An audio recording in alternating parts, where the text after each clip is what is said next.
మరి వచ్చేసారు అప్పుడు కన్ను పంపించామని సరిపోతుంది 100 రోజులు కాన్సెప్ట్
ఈ రోజు ఆర్ఆర్పేటలో ఉన్నటువంటి శ్రీ వెంకటేశ్వర స్వామి దేవాలయం అంతా కూడా భక్తులతో కిటకిటలాడుతూ ఉంది.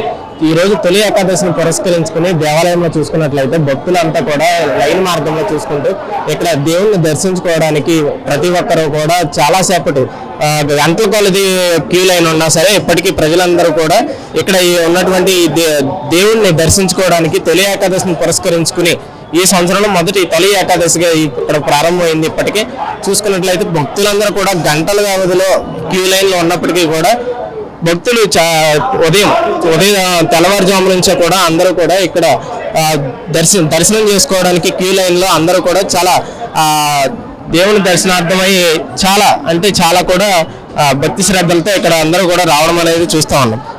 మరి చూసుకున్నట్లయితే తొలి ఏకాదశిని పురస్కరించుకుని ముఖ్యంగా ప్రతి ఏటా కూడా ఈ తొలి ఏకాదశి నుంచి ప్రత్యేకంగా అన్ని పండుగలు కూడా ప్రారంభమవుతాయి అని కూడా తెలియజేస్తున్నారు.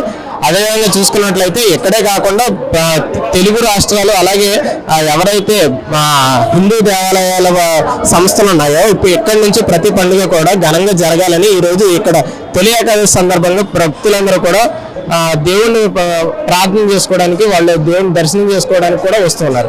మరి చూసుకున్నట్లయితే భక్తులు రావడానికి ప్రతి ఏర్పాట్లు కూడా ఆలయ కమిటీ ప్రతి ఒక్కటి కూడా అన్ని విధాల ఏర్పాట్లు అయితే పూర్తిగా చేయడం జరిగింది. ప్రతి భక్తులకి ఎవరికి కూడా ఎటువంటి అసౌకర్యాలు లేకుండా ప్రతి ఒక్కరు కూడా దర్శనం ఫ్రీగా చేసుకోవడానికి కూడా ఇక్కడ ఏర్పాట్లు చేయడం అనేది జరుగుతూ ఉంది. మనం చూసుకున్నట్లయితే శ్రీ ఆర్ఆర్పేటలో ఉన్నటువంటి వెంకటేశ్వర స్వామి దేవాలయంలో గోవిందా గోవిందా అనే నామాలతో మారుమోగిపోతుంది.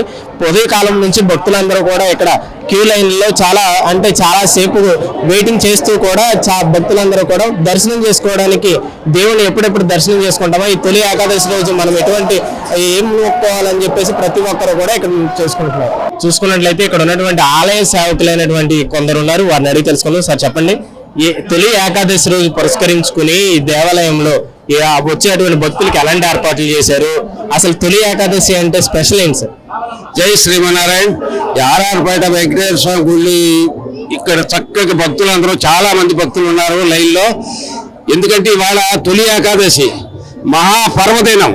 ఏకాదశి రోజున ఉపవాసం అంటే కొద్ది కొద్దిగా ఏదైనా పాలు అవి తీసుకుంటూ చక్కగా విష్ణు సహస్రనామం, గీతా పారాయణం, భగవంతుడికి ఎంత దగ్గరలో ఆయన నామస్మరణ, ఆయన సంకీర్తన, ఆయన గురించి కీర్తించుకోవడం, ఈ రోజంతా అదే వంటలు ఇవన్నీ మానేసుకుని చక్కగా నాగ సంకీర్తనలో విష్ణు సహస్రనామం, గీత పారాయణ చేసుకుంటూ ఉండాల్సిందిగా భక్తులకి చక్కగా భగవంతుడు ఆజ్ఞ ఇచ్చాడు. కాబట్టి ఇది ఈ ఏకాదశి రోజున మహాపర్వదినం, తొలి ఏకాదశి.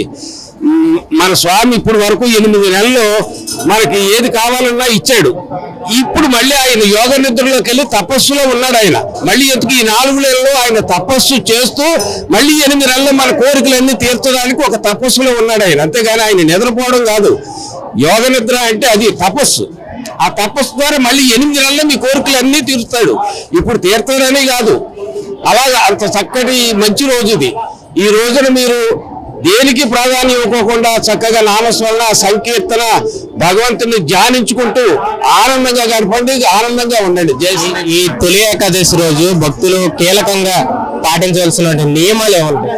నియమాలు అంటే ఉదయం అందరికీ తెలుసు, మన భక్తులు అందరికీ తెలుసు. ఉదయం లేచి చక్కగా స్నానం చేసి పూజాది కార్యక్రమాలు చేసుకుని అనుష్ఠానం చేసుకుని అక్కడి నుంచి గుడికి వచ్చి స్వామిని దర్శనం చేసుకుని చక్కగా ఇక్కడ దాన ధర్మాలు చేసుకుని, వాళ్ళ దాన ధర్మాలు చేసుకోవడం కూడా చాలా విశేషం. మీరందరూ చక్కగా దాన ధర్మాలు చేసుకోండి. మీకు తోసింది ఎవరి తాహతను బట్టి వారు దానం చేసుకోండి, చక్కగా ఆనందంగా ఉండండి. స్వామివారి దర్శనం చక్కగా చేసుకుని ఆనందంగా ఉండండి. జై శ్రీమన్నారాయణ. నుంచి కూడా భక్తులు అలాగే వస్తూ దర్శనం చేసుకుంటే స్వామిని ఈ రోజు ఉదయం నుంచి భక్తులందరూ కూడా స్వామివారిని దర్శనం చేసుకుంటూ అందరూ కూడా తీర్థప్రసాదాలు తీసుకుంటూ స్వామివారిని దండం పెట్టుకుంటూ వాళ్ళు మొక్కులు దండం పెట్టుకుంటూ వెళ్తున్నారు. అందరూ శుభ్రంగా సవ్యంగా దర్శనం చేసుకున్నాయని దేవస్థానం వారు ఏర్పాట్లు చేశారు. ఇక్కడ చూసుకున్నట్లయితే భక్తులందరూ కూడా లైన్లో దేవుణ్ణి దర్శనం చేసుకోవడానికి చాలా సమయం నుంచి కూడా భక్తులందరూ కూడా క్యూ లైన్లో ఇక్కడ దర్శనానికి వెళ్తూ ఉన్నారు. భక్తులను కూడా అడిగి తెలుసుకున్నాం. సార్ చెప్పండి, ఈ తొలి ఏకాదశిని పురస్కరించుకుని దేవాలయంలో ఎలాంటి ఏర్పాట్లు చేశారు? దర్శనానికి వెళ్ళడానికి ఎంత సమయం పడుతుంది? క్యూ లైన్లో దర్శనాన్ని వెళ్ళడానికి 2 నిమిషాలు పడుతుందండి. చక్కగా ఏర్పాటు చేశారు. ఈ సంవత్సరం ఎక్కువగా అన్ని ఏర్పాట్లు చేశారండి. అంతా బాగుంది. ప్రతి సంవత్సరం వస్తూ ఉంటాం.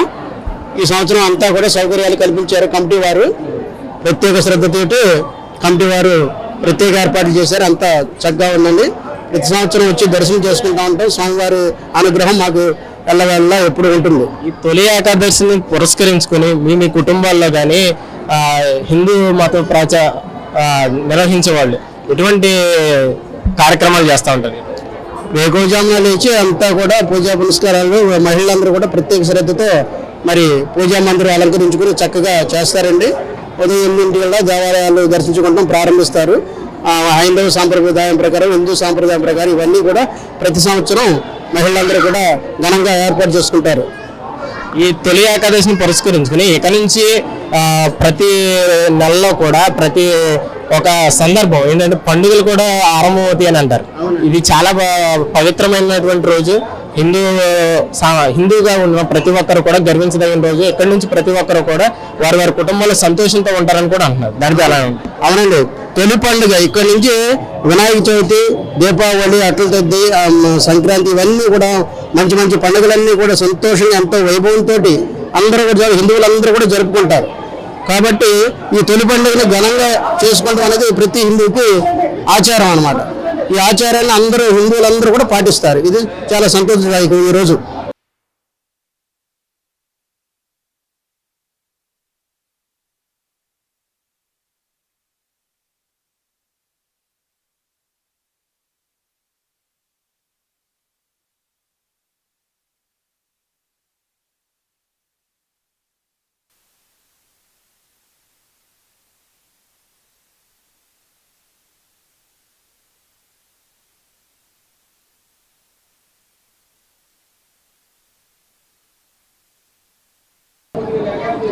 ఇదే సమయంలో మనం చూసుకున్నట్లయితే ఇక్కడ ఆలయ అర్చకులైనటువంటి కృష్ణమాచార్య గారు ఉన్నారు. వారిని అడిగి తెలుసుకుంది తొలి ఏకాదశి పండుగ యొక్క ముఖ్య ఉద్దేశాలు ఏంటి, స్పెషల్ ఏంటి అనేది అని అడిగారు. నమస్కారం అండి, ఎలా ఉన్నారు? సార్, ఈ తొలి ఏకాదశిని పురస్కరించుకుని భక్తులు చేయవలసినటువంటి ప్రత్యేకమైనటువంటి నియమ నిబంధనలు ఏమై ఉంటాయి? అఖిల భువన జన్మస్తేమ భంగాదలీలే వినత వివిధ భూత వ్రాత రక్షైక దీక్షే శృతి శిరసి విదీప్తే బ్రహ్మణ శ్రీనివాసే భవతు మమ పరిస్మిన్ శేముషీ భక్తి రూప. జై శ్రీమన్నారాయణ. మన యొక్క భగవద్బంధువులందరూ కూడా ఈనాడు అత్యంత విశేషమైనటువంటి తొలి ఏకాదశి పర్వదినాన్ని పురస్కరించుకుని ఆలయంలో భక్తులందరూ కూడా పూజాధికారులను కూడా నిర్వహించడానికి వచ్చారు. అసలు ఈ యొక్క తొలి ఏకాదశి యొక్క వైశిష్ట్యం ఏమనగా, మనకి ఈ యొక్క రవి 12 రాసుల్లో ప్రవేశించినప్పుడు ఒక్కొక్క సంక్రమణం అని ఉంటుంది. అలాగే కర్కాటక సంక్రమణంలో రవి ప్రవేశిస్తే దక్షిణాయన పుణ్యకాలం మొదలవుతుంది. ఉత్తరాయణం పూర్తయి ఆ దక్షిణాయన పుణ్యకాలం మొదలైన తర్వాత మొదలుగా వచ్చే ఏకాదశినే మనం తొలి ఏకాదశి అని పిలుచుకుంటూ ఉంటాము. ఈ తొలి ఏకాదశి నాడు సాక్షాత్తు వైకుంఠంలో శ్రీమన్నారాయణుడు యోగ నిద్రలోకి వెళతాడుట. వెళ్ళి మరలా ముక్కోటి ఏకాదశి వరకు కూడా యోగ నిద్రలోనే ఉండి ఈ యొక్క భక్తులందరినీ కూడా ఉద్ధరించడానికి, ఆయన యొక్క గర్భంలో ఉండే చతుర్దశ భువనాల్ని పాలించడానికి కాను లోక కళ్యాణం కొరకు ఉంటే ఈ యొక్క భక్తులందరికీ కూడా ఈ యొక్క లోకంలో వివిధమైన శక్తులు ప్రబలవుతాయట. కాబట్టి ఆ యొక్క శక్తులను నివారించడానికి, అందరికీ కూడా మంగళకరమైన శుభాలన్నీ కలగాలని చెప్పి స్వామివారిని ప్రార్థిస్తూ ఈ యొక్క తొలి ఏకాదశిని మనం పురస్కరించుకుని పూజించుకుంటూ ఉంటాము. అలాగే ఈ తొలి ఏకాదశి నుంచి కూడా సన్యాసులు అంటే యతులందరూ కూడా చాతుర్మాస్యం అని చేస్తారు. 4 మాసాలు దీక్షగా ఉండి నియమనిష్టలతో అందరూ కూడా తొలుతూగుతూ ఉంటారు. కావున ఈ తొలి ఏకాదశి నాడు ఎవరైతే శ్రీమన్నారాయణ మూర్తిని దర్శనం చేస్తారో, ఆ స్వామికి ఎంతో ప్రీతికరమైన తులసి దళాలు ఎవరైతే సమర్పిస్తారో వారందరికీ కూడా సుఖ సౌఖ్యాలు కలిగి అష్టైశ్వర్యాలు భోగభాగ్యాలు కలుగుతాయని చెప్పి శాస్త్రవచనము. కనుక మనకి యొక్క తొలి ఏకాదశి నాడు భక్తులందరూ కూడా అన్ని ఆలయాలకి విచ్చేసి ఆ యొక్క స్వామివారి యొక్క కృపా కటాక్షాలు పాత్రలు కావాల్సిందిగా కోరుతున్నాం. జై శ్రీమన్నారాయణ. సార్, ఇప్పటి నుంచి చూసుకున్నట్లయితే ప్రతి నెల కూడా ఒక శుభ సందర్భం అంటే ఏంటంటే పండుగలు కూడా ఇప్పటి నుంచి ప్రారంభమవుతూ జరుగుతూ ఉంటాయి. కాబట్టి ఇది హిందూగా పుట్టిన ప్రతి ఒక్కరికి కూడా ఒక శుభ పరిణామం. ఇక్కడి నుంచి అన్ని శుభాలు జరుగుతాయని కూడా అంటారు. ఇక్కడి నుంచి ఎలా ఉండబోతుంది అంటారు? రానున్న కాలం భక్తులు ఎలాంటి పాటించాల్సిన నియమాలు ఏమంటాయి? పండుగలు వచ్చేటప్పుడు వాళ్ళు తీసుకోవాల్సినటువంటి ఆ యొక్క పండుగ ఆచరణలు ఎలా ఉంటాయి? మనకి ఈ యొక్క దక్షిణాయన పుణ్యకాలం విశేషం ఏమంటే, మనం జనవరిలో మకర సంక్రాంతి వస్తుంది. మకర సంక్రమణం అంటారు, దాన్ని మకర సంక్రాంతి అంటారు. మకర సంక్రాంతి నుంచి వచ్చే 6 నెలలు కూడా మనకి ఏ పండుగలు కూడా ఉండవు. ఎందుకంటే శ్రీమన్నారాయణమూర్తి యోగ నిద్ర నుండి మేల్కొని ఈ లోకాన్ని రక్షిస్తూ ఉంటాడు. ఆ తర్వాత ఈ దక్షిణాయన పుణ్యకాలం వచ్చిన తర్వాతే మనకు వచ్చే తొలి ఏకాదశి, అలాగే రాబోయే శ్రావణ మాసంలో వరలక్ష్మి వ్రతము, తర్వాత భాద్రపదంలో వినాయక చవితి, తర్వాత ఆశ్వీజ మాసంలో అమ్మవారి యొక్క శరన్నవరాత్రులు, ఇలాగ అలాగే నెక్స్ట్ కార్తీక మాసం, తర్వాత ధనుర్మాసము, ఇలా ఈ 6 మాసాలు కూడా ఒక్కొక్క మాసంలో ఒక్కొక్క పండుగ ఎందుకు చెప్పారంటే మన శాస్త్రంలో స్వామి యొక్క లోక పరిపాలన అనేది ఆగిపోతుంది, స్తంభించిపోతుంది 6 నెలల్లో కూడా. కనుక మన యొక్క ప్రపంచంలో వివిధ శక్తులన్నీ కూడా ప్రబలవుతాయి, అంటే ఉత్తేజం అవుతాయి. కనుక ఆ భక్తులందరూ కూడా వాటి యొక్క చెడు పరిణామాల నుండి దూరంగా ఉండాలి, భగవంతుడి యొక్క సాన్నిధ్యంలో ఐక్యమై ఉండాలని చెప్పి ఉద్దేశంతోనే ఈ తొలి ఏకాదశి మొదలుకొని మనకు ఒక్కొక్క మాసంలో ఒక్కొక్క పండుగ జరుపుకుంటూ ఉంటాము. కనుక భక్తులందరూ కూడా ప్రతి పండుగను కూడా ఈ యొక్క 6 నెలలు కూడా స్వామివారి యొక్క పూజాధికాలు, వ్రతములు, అలాగే వినాయక చవితి, రాబోయే శ్రావణ మాసంలో అమ్మవారికి విశేషమైన మహాలక్ష్మీదేవి వరలక్ష్మి వ్రతము, శరన్నవరాత్రులు, కార్తీక మాసం, ఇలాగే ప్రతి మాసము కూడా ఆయా దేవతా శక్తులను ఉత్తేజింపడే చేయడానికి భక్తులందరూ కూడా పూనుకుని శుభ పరిణామాలు పొందాలని చెప్పి కోరుతున్నాం. అలాగే ఇక్కడ ఉన్న ఆలయ కమిటీ ఈవో అయినటువంటి సార్ను కూడా అడుగుతాం, ఎలాంటి ఏర్పాట్లు చేశారు ఏంటన్నది. సార్, ఈ తొలి ఏకాదశిని పురస్కరించుకుని వస్తున్నటువంటి భక్తులకి అందరికీ కూడా ఎలాంటి ఏర్పాట్లు ఆలయంలో మీరు చేశారు? జై శ్రీమన్నారాయణ. తొలి ఏకాదశి పర్వదిన సందర్భంగా ఈరోజు అత్యధిక సంఖ్యలో భక్తులు స్వామివారిని దర్శించుకోవడం జరిగింది. ప్రతి సంవత్సరం మాదిరిగానే బాగా ఎస్టాబ్లిష్డ్ టెంపుల్ కాబట్టి ఈ క్యూ లైన్స్ అన్నీ కూడా సక్రమంగా ఆర్గనైజ్ చేసి భక్తులకి సరైన దర్శనం ఏర్పాటు చేయడంలో సఫలీకృతమయ్యాం. అదేవిధంగా ఈరోజు ప్రత్యేకంగా పేలాల పిండి ప్రసాదం గుడి వెనక భాగంలో పెట్టడం జరిగింది. భక్తులందరూ కూడా ఆనందంగా వ్యక్తం చేశారు. జై శ్రీమన్నారాయణ.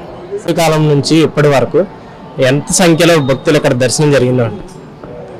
ఈరోజు స్వామివారిని సుమారుగా ఒక 20,000 మంది ఉదయం, సాయంత్రం 10,000 ఎప్పుడు దర్శనం చేసుకుంటారు. ఇప్పటికే 25,000 మంది వరకు వచ్చారని చెప్పి మా అంచనా ప్రకారం టికెట్ల అమ్మకాన్ని బట్టి తెలియజేయడం జరుగుతుంది. అత్యధిక సంఖ్యలో ఈరోజు భక్తులు హాజరవడం జరిగింది. ఈ రోజు నుంచి ఆలయంలో ఎటువంటి ఇంకా రాబోయే కాలంలో ప్రతిరోజు కూడా ఒక్కొక్క రోజు ఒక్కొక్క నెల కూడా ప్రత్యేక దినంగా ఉంటుంది. ఇక్కడ నుంచి దేవాలయంలో ఈ ఆలయంలో ఎటువంటి కార్యక్రమాలు జరగబోతున్నాయి, ఏమైనా ప్రణాళిక ఏమైనా ఉందంట? ఇప్పుడు దక్షిణాయన పుణ్యకాలం మొదలవుతుంది కాబట్టి ఇక్కడ నుంచి మొత్తం అంతా కూడా ఇప్పుడు చాతుర్మాస దీక్ష కూడా ఈ రోజు నుంచే మొదలవుతుంది. ఇక్కడ నుంచి కూడా స్వామివారికి అన్ని కూడా మంచి ప్రోగ్రామ్స్ అన్ని కూడా మంచిగా జరుగుతాయి. సమయానుకూలంగా మీకు ఎప్పుడు జరుగుతాయో మీకు చెప్తాను తర్వాత.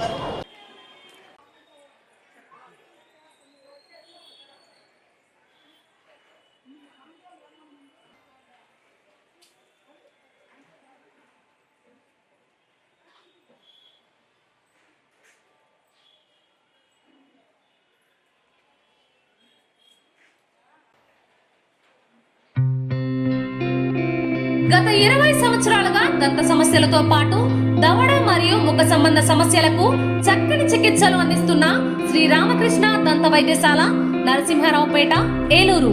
ఎమర్జెన్సీస్ లో వాడే ఆక్సిజన్ కాన్సంట్రేటర్లతో పాటు air purifier, UV light steriliser, ULV fogger వంటి పరికరాల ద్వారా పరిశుభ్రమైన వాతావరణంలో చికిత్స అందించబడుచున్నది. ఆర్వీజీ ద్వారా అతి తక్కువ రేడియేషన్ ఉపయోగించి దంత వ్యాధి నిర్ధారణ మరియు రూట్ కెనాల్ వైద్యం చేయబడుచున్నది.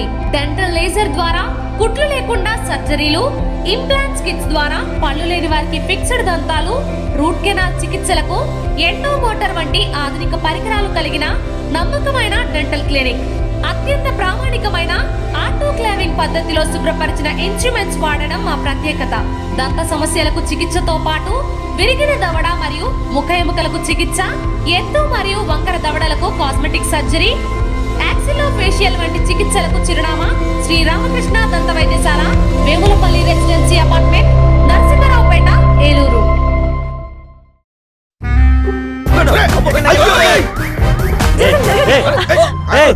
ఏంది మామ, ఒక సీటు కూడా ఖాళీ లేదు. వీళ్ళందరినీ మాయం చేసే మ్యాజిక్ ఉంటే బాగున్నావు. నా దగ్గర కేజీ మ్యాజిక్ ఉంది. జీవి మాల్లో ఆషాఢం కేజీ సేల్. జీవి మాల్ ఆషాఢంలో కేజీ సేల్ అంట. మహిళలకు షాపింగ్ తో మగాళ్ళకి సీట్లు ఫ్రీ అయినరా. ఏవండి, జీవి మాల్కి వచ్చేయండి షాపింగ్ బ్యాగులు మోయడానికి. జీవి మాల్ చలో చలో కిలో కిలో.